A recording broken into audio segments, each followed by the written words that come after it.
Hi, this is Aaron and Linda with Traveling Flamingo. We get lots of questions about what to pack for a cruise. There are some things that you need to have, some things that make your trip more comfortable, and other things that are expensive to buy on your cruise if you forget them. We're going to tell you what you need to pack for your Royal Caribbean cruise so you're all prepared. All that and more coming right up.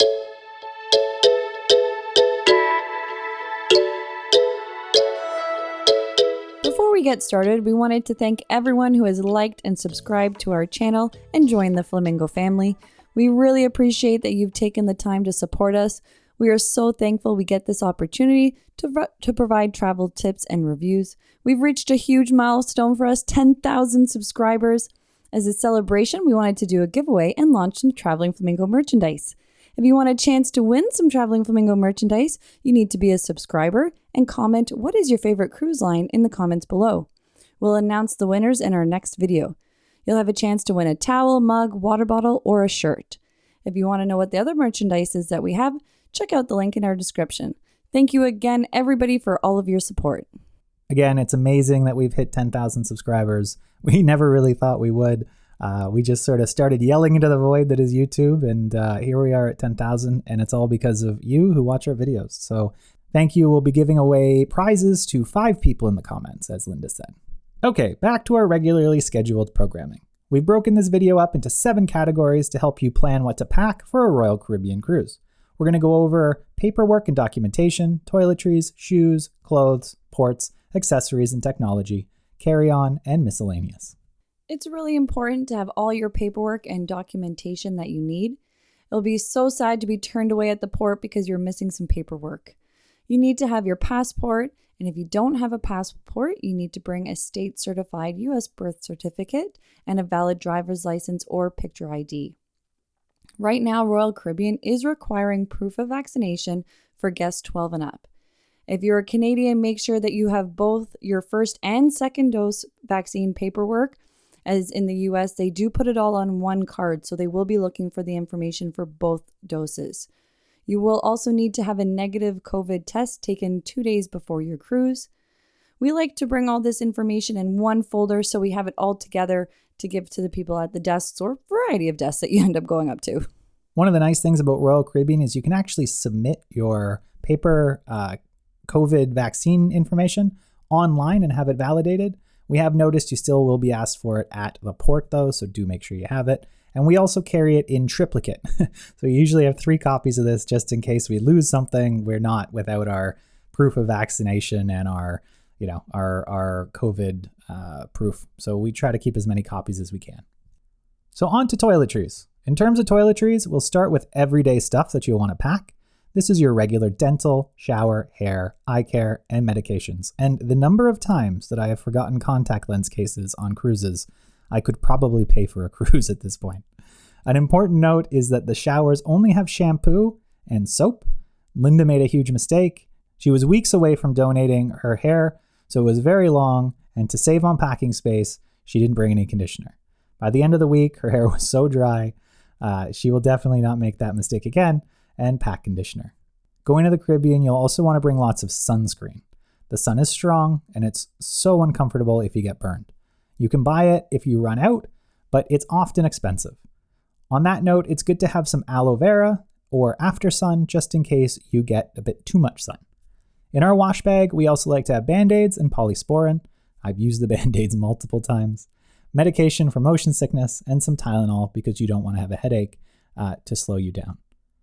Also, for some ports in the Caribbean, reef-safe sunscreen is mandatory. I've never personally seen them check, but it's something to keep in mind that you should always really have to keep our seas in pristine condition and make sure those reefs stay for a long time. And if you are one of the guys, make sure that you bring shaving cream and your razor blade, because I have forgotten, and the razor blades they have on board are not good. Now on to shoes and clothing. You'll want to pack a few swimsuits. I like to have one that I can be active in and another one for relaxing, and then a third one so I always have a dry one. Aaron usually finds having 2 is enough, so he has one drying while he's able to wear one. I also like to have a rash guard for days that I'm in the sun for a really long time. I get a little bit tired of reapplying the sunscreen over and over again, and I find it great for high impact activities like the flow rider.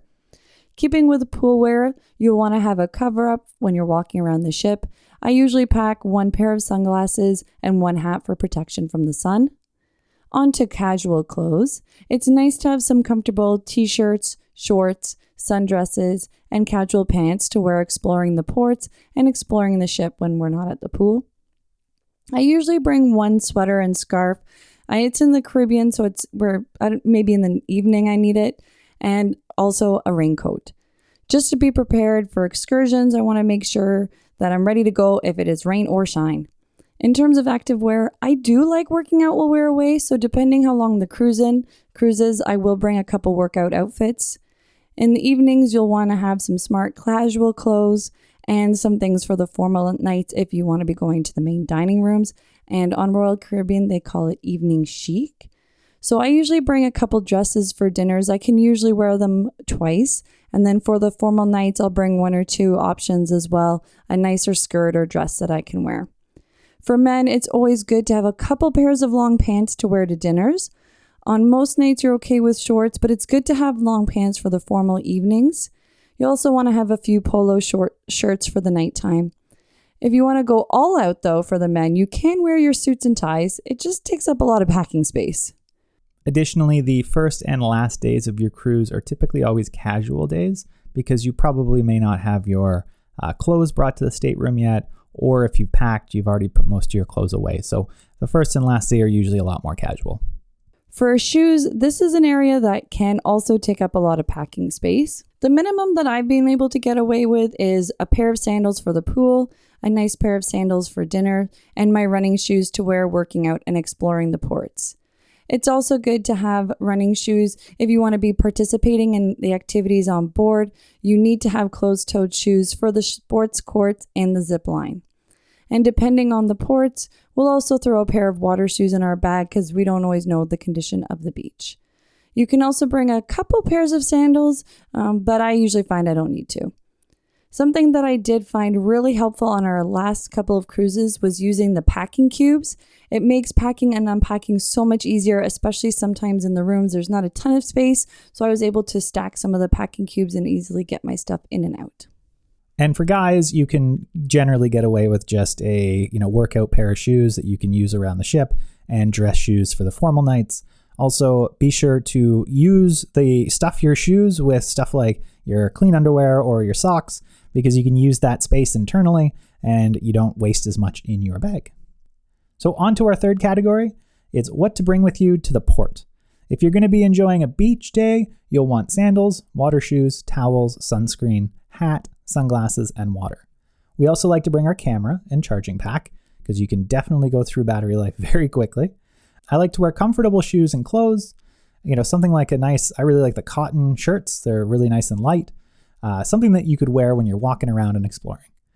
If you're going on an excursion, make sure you have the excursion slip with you and know where you're meeting the group.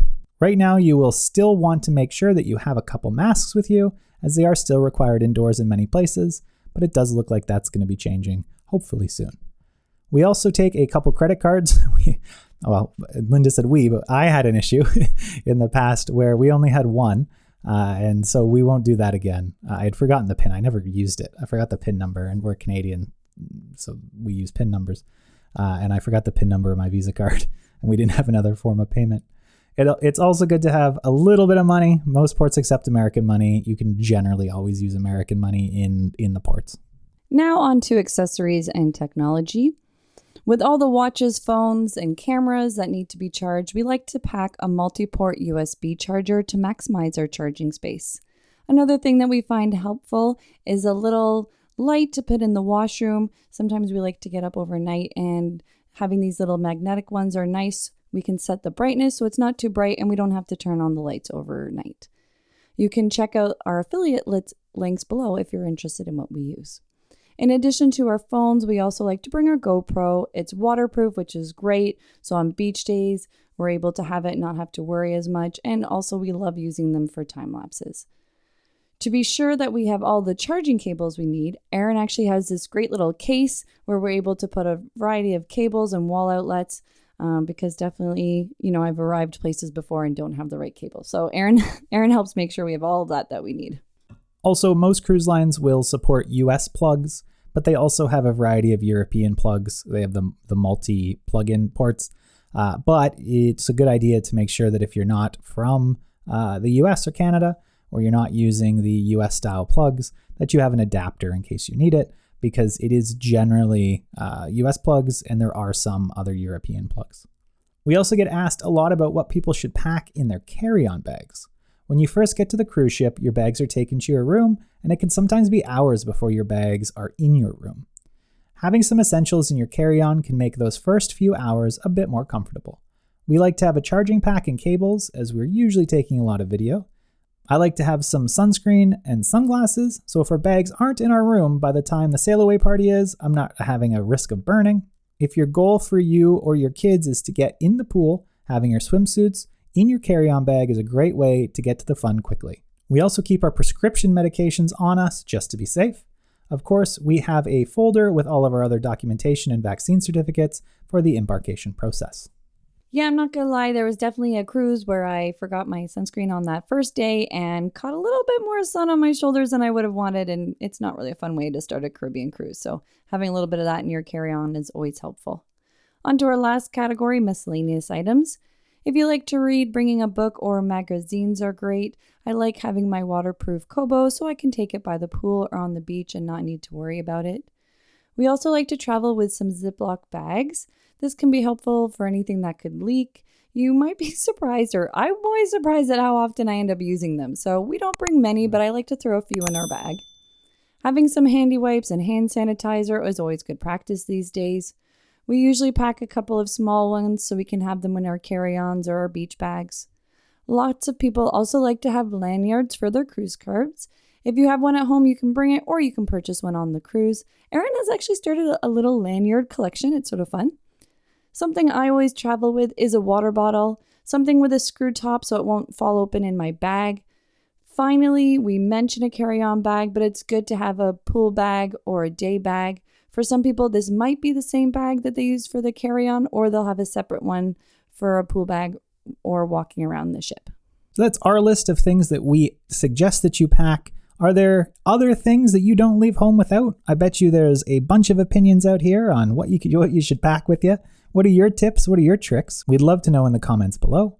Thank you so much for watching. Please remember to subscribe, leave a comment below to be entered to win our draw. Thank you again for watching. Happy travel.